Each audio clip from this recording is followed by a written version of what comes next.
front of the club chicane. Second gear, 60 miles an hour. Thompson locks his right rear.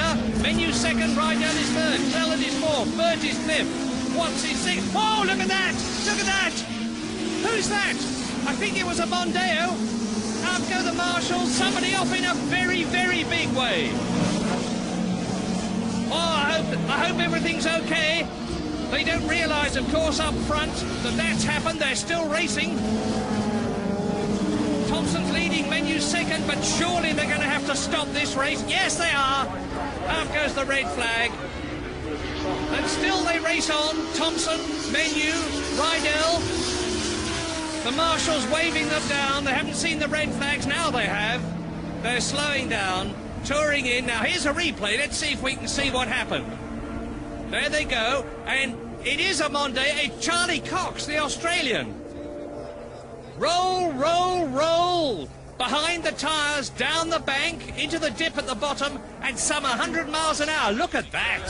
The Mondeo is an absolute wreck. But mercifully, we've had the news that Charlie Cox is miraculously okay as they clear up the wreckage. Now, Richard Kay was following Cox. En bil från 96 som tävlar mot en Volvo från 98. Ja, det är inte klokt. De är urduktiga, de här killarna båda två. Det här är väl någonting som man verkligen kan lämna efter sig till historia. Att få fram de här killarna och låta dem gå precis så långt som helst. Jag kommer just från England och där har man ögonen på dem båda två. Man vet exakt vad de gör i varje race, de här killarna.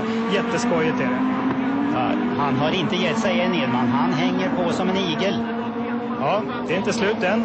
Men det är Mattias Edman just nu och så har vi en varvad bil och så har vi Thomas Johansson på tredje platsen då som hade ett sånt uruselt år förra året. Och så voltar Kim ESBJUG.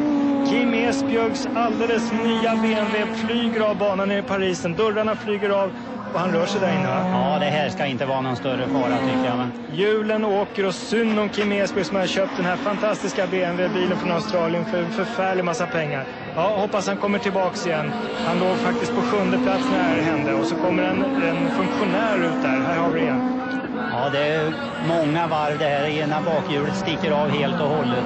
Men det är ganska säkert ändå, menar du? Ja då, störtbågen ska kunna hålla emot och likadant det här skyddsnätet som gör att man inte får ut några armar. Och rödflagg blir det. Ja, rödflagg blir det. Vi såg funktionären som gick där och det är klart att nu måste man kolla hur ESBJUG mår. Men Ekström vinner för Edman och så Johansson på tredje plats. Ekblom 4, det är inte klokt alltså. Så Thomas Schie då Norge på 5:e platsen. These conditions are so hard. Oh, it's a lead. Cut number 88 in trouble. SAMADI rolls over! Into the kitty litter. Once a car's sideways in the gravel, it's real easy for it to be grabbed and thrown. And that, I imagine, will trigger a safety car intervention. Very awkwardly parked at the base of the straight, the approach to turn one. You've only got to cast your mind back. I think it was, in fact, the inaugural year of Carrera Cup in Australia, and a massive accident at the very same place here in similar sorts of conditions. So and much like the V8 supercar contingent, these guys have their opening round of the championship coming up too, so this is not good news for them. Any time that a car turns turtle, it always costs a lot of time and money back in the workshop to get everything back the way it should. The good news is the driver's okay. SAMADI gets out, waves to the crowd, big positive response from the crowd, and got his hands head and neck safety device on there, just limits the amount of movement and extension of the neck and head, and the marshals take him safely behind the barriers while everybody now figures out what comes next. Be interesting to see just what transpired to set that whole situation off. These cars do run an ABS braking system. Looked like he managed to get a wheel or two off on the left-hand side on the braking approach, but see whether or not we can find a replay and get some more detail on that. But it was an awkward move. Once you head for the gravel sideways, Greg, you're in tons of trouble anywhere in any car, and often if you have the opportunity, and sometimes you don't because the car just goes where it wants to go, you're better off. No, look, he's done that on the right. I have no idea how that's happened. It's a very unusual one. Wow, weird line on the mid-circuit. Something weird's occurred there because the car's a long way offline to the right. I only saw it the first time as the car was actually getting off to the left, and that was kind of what I saw last time. And then once they're sideways in there, I don't think had much control over the situation. The point I was going to make is very often, if you can, you're better off just to drive straight into the gravel traps. It's an ugly thing for driving. You see the damage on the roof and the screen, and why he performance that far over to the right is a bit puzzling, and the way the car snatched kind of indicates something weird. Maybe he misshifted. Always difficult to speculate and come up with the right answer, but really solid impact with the wall. That'll do a lot of damage to that car, and then whack. Look at the gravel. It's doing its job. Arrests the car. You don't want it to travel further down the road. Wow, something weird has definitely transpired there. These cars do run a safety style. He stood up. Oh, notice, my goodness, big roll. Team BOC car number 12, Andrew Jones at the wheel. A massive roll, a safety car for sure. Let's hope he's okay. That's an awful incident. And that is a destroyed Walkinshaw performance car, and I've got his voice on the radio. Oh dear. And Wincup's in the lane, so I reckon they'll put slicks on that car now. Remember, he's got margin to spare, so that's an opportunistic pitting for car 888. Shane van Gisbergen is now in the lead of the race. And here is the Team Vodafone entry.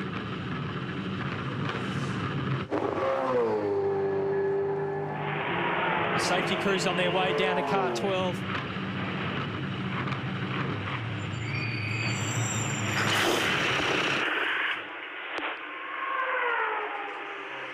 Nice, gentle, patient stop. Andrew's out of the car. Andy Jones is out of that car. Okay, that's a good Jamie, sign. those slicks would have cooled down a bit, mate, so, yeah. Okay, that's important. They put the slicks back on the car that came off earlier, so there's some residual heat there, and there's Andrew getting out. And that's a sick and sorry car that's going to... Matt Neal on pole position. Watch James Nash, who was so fast at the first start. It's quite a good start from him, but a good start from Andrew Jordan. Andrew Jordan makes the best start from the outside of the front row, and Matt Neal may lose second. He has. James Nash goes into second. It's Vauxhall 1-2. The Pertec car ahead of the 888 car, then Matt Neal in third place. Yeah, and a great start by Rob Collard up to fourth. He had an absolutely demon start, got right through the middle of the row in front and up to fourth place already. That is an excellent getaway for the BMW driver, and he's putting Matt Neal under pressure. Just a clip on. Oh, and Oscar in the background. Car's off in big time through the hall then to Plato. It's Plato. Up and over goes Jason Plato. Rolling here on the first lap at Donington. And the reigning champion is out in dramatic style. That was a fast accident. Danger. We've got an on board, so we can follow this all the way through from Jason. He makes a good start. That's Liam Griffin in front. He moves to the outside of Liam Griffin, and then back across to the inside a little bit. He's up behind Tony Gillam now, nicely in a good position coming out of Redgate, trying to get up the inside. Oh, bit of contact there. Then, now what happens here? What happens here? Because he's in a good position. Oh, there goes the Audi just on his left. He had Liam Griffin and the Audi on his left, and now he's a passenger. Oh, just into that bank. I've never seen a car go off there before, ever. Nor me. I mean, that's the first one for me to see a car go off like that and hit the grass bank. I mean, it actually hit it at quite a glancing angle, didn't it? Yeah, it did. Just watch at the top of your screen. Oh, actually, Liam Griffin got turned into the front of across the nose of the Audi. It was the bunching. They were all trying to take that line down the Kramers, and it was 3 into 1 won't go. And Liam Griffin got turned around the front of the Audi and across into the side of Jason, and the contact just there. You see it there.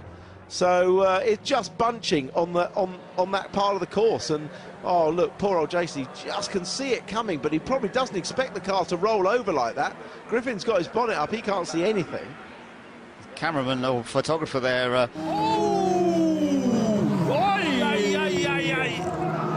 och så är det Korpivara. Oj, vilken rullning.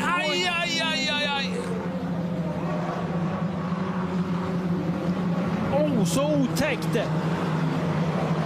När Korpivaras bil kommer tillbaka efter en sladden har fått returen och stöter i Oscarsson. Det där var en rejäl otäck rullning. Korpivara på insidan. En tuff omkörning, slår i Jannervi där. Kommer närkontakt över krönet. Fortsätter här får han en växlat. Kolla när Oskarsson kommer bakom där. Korpovara ser honom inte. Ja.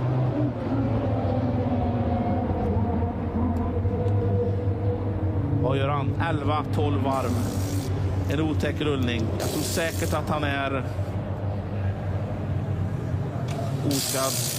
Och att man snabbt kommer dit. Och som man har gjort. Och nu ser vi Oskarsson som reser sig upp där. Skönt. In the Poco Holden. And he gets into the back of Michael Caine and spins around and contact car upside down. And that is Jason Hack. Wow. After a fabulous job in qualifying, has rolled down here at turn 3. Wow, that escalated very quickly there. Hopefully everyone's okay. Just tripped over. Not really high speed part of the circuit there, but obviously the wheels just connected and threw Heck's car over onto its roof. Lexus safety car has been sent out. Tell you what, that corner, turn 3 today, has claimed a couple of victims. Just talking about Scotty Pye and now Heck as well. It's a very weird incident because you rarely see that sort of contact down there. We did have a car get rolled over years and years ago on the exit down there, the late Jason Richards. Yeah. I think it's a classic case of just the wheels sort of touched the wrong spot and got the car up onto 2 wheels and sort of away it went. But interesting to see a replay of that and just see how it sort of unfolded, and there's quite a bit of damage on that car as well. So let's check it out. That was Briffa going down from a mile back. He might have a couple of positions. He just pulled the Poco Holden up. He got into Caine. Caine spun around. Heck tried to avoid him and just contact, and he's just driven over the back wheel there. Just sent the car into the air. You know, Briffa came in quite deep, but it wasn't like he was locked up out of control. I think Caine just didn't... he's gone a little bit wide there. Yeah, he's gone a bit hot there and turned Caine. He just had nowhere to go. I mean, Heck had nowhere to go. He reacted to it, but it was too late. Wow. That's a huge incident. The car that Jono Webb won the Development Series Championship in 2009. Started its life as Mark Winterbottom's car in 2006. This is from Michael Anderson's perspective, the Kenwood Homes number 11 Falcon that we were on board with originally, and Briffa from a mile back made some passes up, but then everything just exploded in front of us. Right left-hand side there. That's where the incident happened.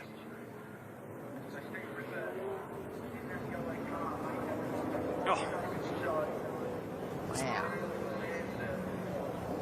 Just shows you how quickly things can turn on their head. What got me is how quickly everything just peeled away from the car. More replays happening. So that's Briffa, the red and yellow. Number 8 Holden. Just the gentle bump on the 37. He was spinning around, and Heck, there's nothing you can do in that situation, can you? No, I mean, it's a classic case down there of somebody trying to be a little bit, taking a little bit too much liberty on the way in, and turn Caine around, and you know, Heck just had nowhere to go. And like I said, his front wheel has just ridden over the back wheel of Caine and put the car on its side. Also saw Jack Sipp getting turned around too in the Unichip Holden. It's a new car for him. Todos peleando por la carrera, bastante, algunos que se adelantaron ahí, a ver qué se decide. Se largó igual, ¿no? Se largó, sí, pero no era para largar, venían todos muy mezclados, algunos que se adelantaron, así que atención a las decisiones que se toman. Mira el lío que se armó, por adentro venía, vuelco terrible, se mezclaron, esto no estaba para largar, un palo terrible. A ver. Tremenda piña, tremenda. Que es CAZAL, ¿no? Es CAZAL, pareciera. Mirá cómo quedó el auto, se desarmó. Impresionante piña que acabamos de ver. Terrible golpe, por suerte está bien. El auto está irreconocible, por eso nos cuesta, pareciera por los colores que también Nico CAZAL que largaba desde el fondo. Marc separa un auto por el lado interno, un auto me parece que del auto del equipo de Guarnasia. Se queda por el lado interno. Marcos Urtubey, que viene fuerte por el lado interno, se lo encuentra parado, tiene que cortar. Ahí se tocan, se atraviesa y se monta este auto que da la sensación que es el de Nico CAZAL, ¿no? Bueno, ahora veremos la reiteración un ratito. Lo más importante que se lo ve bien. CAZAL que largaba bastante retrasado, ¿no? En la 9ª fila. Mirá, ahí está la reiteración. En la otra imagen se ve bien, se ve mejor. Pero se monta sobre el auto de Marcos Urtubey, sí, es el auto de Nico CAZAL. Terrible golpe. Sí, hay que ver si no 4 o 5 vueltas, ¿eh? No sé si no es el auto de Fefo Di Palma el que se para por adentro. Fíjense que se va bajando hacia la línea interna. Marcos Urtubey lo ve parado. No sé si es el de Fefo. Sí. No, le pega a Fefo Di Palma. Fefo Di Palma, claro. O sea, Urtubey por esquivar termina pegándole a Fefo Di Palma. Y atrás siguen levantando algunos, acelerando otros para esquivar. Mientras vemos la reiteración del momento de la largada, de cómo se comenzaron a mezclar atrás. Ahí va, mirá, Marcos Urtubey por adentro, viene el topetazo y después, bueno, posteriormente la situación de CAZAL que se engancha y termina volcando. Esta es la reiteración, pero ahí hay un auto metiéndose por el medio, que me parece que se produce esto antes de que se apague el rojo, empieza esa maniobra. Fue una situación medio extraña, ¿no? Medio mezclado. Creo que es Josefina Vigo la que viene entre medio de todos los autos. Es impresionante la imagen. La verdad que terrible. Impresiona porque... Y por el lado externo era Facundo Santos el que buscaba superar. Y bueno, allí están por precaución, ¿no? Trabajando con CAZAL con el tema del cuello ortopédico. Cristian. Sí. Bien, no, simplemente están trabajando, evaluando a Nico CAZAL. This isn't over yet. Sure, maybe for the race leader, but how about the fight for second? Fraser side by side with Borg. Borg gets him. Vanner again from downtown. And on the outside, oh, big one. Peter Vodanovich up and over in a big way. And the Kiwi takes a wild ride through the chase. He missed that one badly, and at the checkered flag, it's Luke King winning a dramatic and exciting race in the Toyota 86 Racing Series. They'll scrap all the way to the checkers. How much more could possibly have happened in that race? Championship leader out, no points. Second in the championship, struggling. Gibbons still trying to get that car home. And hopefully Peter Vodanovich is okay down there in the chase. He's a young racer from New Zealand. And he went for a monster ride then. No small accidents go through the chase, and that was a big one. Some good drives off the back of the field. Still Rowbotham moving forward, up 10 spots this time. So great drive, make that 9 actually. And that was a wild moment down at the chase. Lots to dissect after that one. Wow, look how far he went as well. And that was a wild moment, Chad. So we can see the medical car in the background making their way. We've been told that Peter Vodanovich is moving, which is good to hear. Medical team are on site. So let's cut through the replays. Luke King, he's out of there, no problem. Lockie Gibbons comes in really hot. Did a great job to try and hold on to it, but that contact with the concrete wall on the run down to the dipper would ultimately do too much damage to the left rear of his car, dislodging the toe link. Now let's have a look at this. Borg on the inside of Fraser. We know Fraser's wounded. Have a look at that right front wheel of Fraser's. It's a lot of damage. Vanner down the inside, but look at Vodanovich in the background. So much momentum. He's missed his brake marker by the look of that. And with so much extra speed versus everybody else, clipping the back of somebody and sending him into a rollover.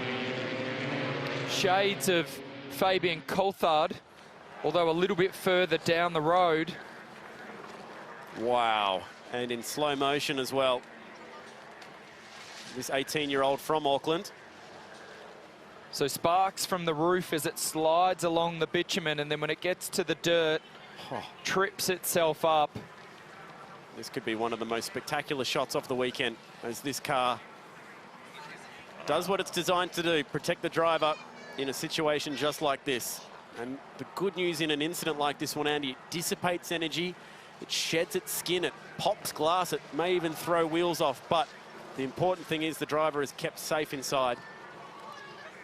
And the technology and safety that is paramount in these cars, doing exactly what it's designed to do. Particularly the roll cages and the crew from Neil Bates Motorsport who build these cars so safe.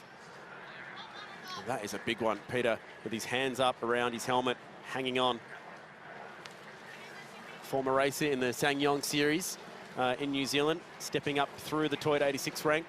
And another driver from Norwell. All 3 drivers from Paul Morris's academy involved then at the chase, all scrapping for every last spot. And that is an incredible image at Bathurst. And great to hear that Peter was moving around from within that car, having been in a rollover down at Phillip Island many years ago. They do look spectacular, but thankfully, as you just well pointed out there, Chad, the energy doesn't get dispersed in a hurry, and as violent as it looks, it doesn't actually feel too bad from within the car. So comes to a nice rest in the sand trap, slowed the car down, got rid of the energy in a very gentle and slow motion. Worst thing you'll ever see is an incident like Paul Radisic's on the opposite side of the road. Il pilota romano, che è giovanissimo ma ormai espertissimo di questa vettura, a compiere quell'errore, ma attenzione, un bruttissimo incidente safety car, un bruttissimo incidente alla staccata della curva del Tamburello, brutto, veramente brutto. È una della Full Course Yellow, intanto è una delle vetture del team di Enrico Fulgenzi, una vettura della GT Cup, e non riusciamo a distinguere il numero. C'è stata una toccata probabilmente alla staccata della curva del Tamburello. Vediamo, attenzione, in piena velocità c'è stata una toccata tra la Ferrari e questa vettura, non riusciamo a distinguere il numero. Bruttissimo la scocca a retto, bruttissimo incidente che ha coinvolto Pierluigi Alessandri, che è rimasto per il momento all'interno dell'abitacolo della propria vettura. La scocca, c'è da dire, ha retto, ha perfettamente retto anche il roll bar. Chiaramente il pilota, l'attacco di Jacopo Guidetti, l'errore di Alberto Di Folco all'uscita della Villeneuve, questo comprometterà la gara del pilota romano. Poi lo spaventoso incidente di Pierluigi Alessandri, che andrà a cappottarsi in maniera spaventosa alla staccata della curva